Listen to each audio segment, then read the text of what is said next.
ยะในถังที่ตั้งริมทางเด็กหญิงกลางกำลังคุยเคีย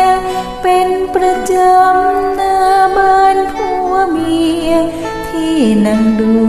เหมือนพลเมืองดี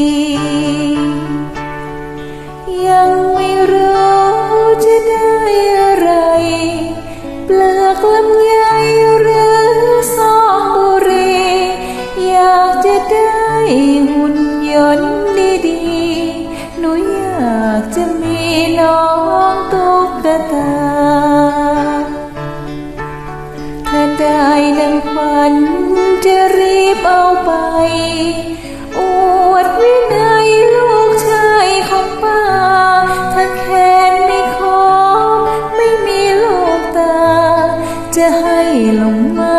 ช่วยเสริมเติมแต่ง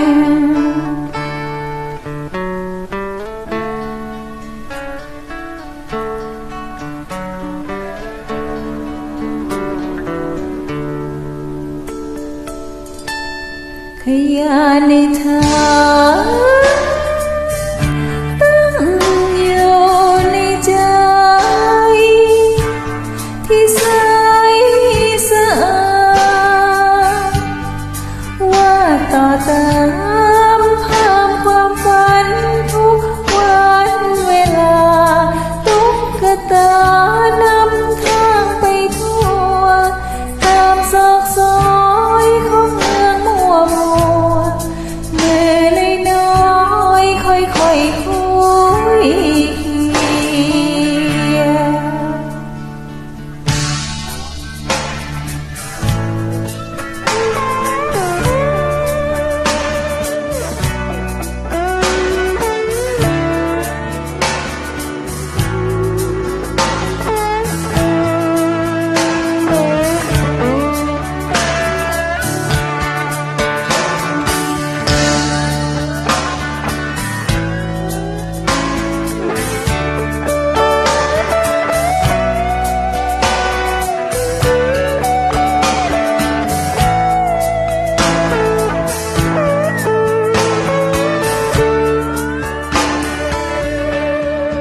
ยาในทา